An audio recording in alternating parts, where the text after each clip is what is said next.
Tidak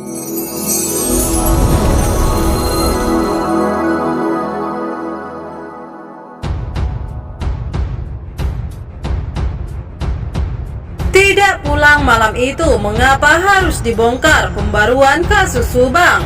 Namun sebelum lanjut di pembahasan, mohon subscribe channel ini dulu agar channel ini makin berkembang. Bila sudah, mari simak videonya. Mimin merupakan salah satu saksi yang sebelumnya sering diduga sebagai pelaku dari kasus Subang ini. Ada pembaruan dan perkembangan mengenai penyelidikan dan pendalaman kasus pembunuhan ibu dan anak di Subang, Jawa Barat. Kali ini kejanggalan dari kasus Subang ini dibongkar oleh salah satu saksi dari kasus pembunuhan tersebut, yakni Mimin. Motif dari dugaan tersebut adalah lantaran Mimin merupakan istri muda dari Yosep yang merupakan suami sekaligus ayah korban dari kasus Subang, Tuti dan Am. Motif lain dari dugaan keterlibatan Mimin dalam kasus Subang ini adalah lantaran ia disebut sebagai orang yang ingin mengambil ahli Yayasan Bina Prestasi Nasional yang sebelumnya dikelola oleh sang korban. Namun alih-alih dituduh sebagai pelaku dalam kasus Subang ini, Mimin justru secara mengejutkan memberikan sebuah pengakuan yang secara tidak langsung membongkar kejanggalan kasus pembunuhan Tuti dan Amel tersebut. Melalui pengakuannya, Mimin secara tidak langsung membantah pengakuan salah satu saksi kunci dalam kasus Subang ini.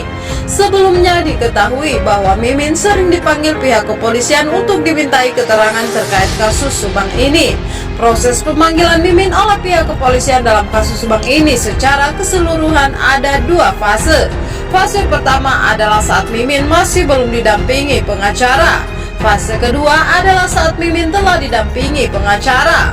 Pada fase pertama, Mimin pernah menyampaikan pengakuan yang membuat panik salah satu saksi, dan secara tidak langsung pula pengakuan Mimin tersebut telah membongkar kebohongan dari salah satu saksi.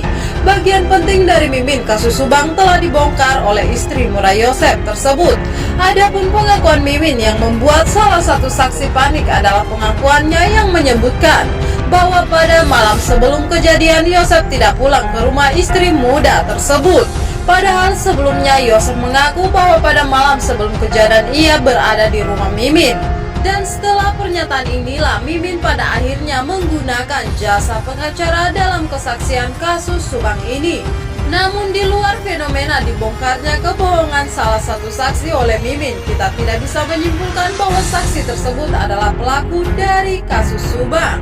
Bagaimana tanggapan kalian? Jangan lupa like, komen, dan tekan tombol subscribe-nya. Terima kasih sudah nonton video ini. Sampai jumpa di video pembahasan selanjutnya.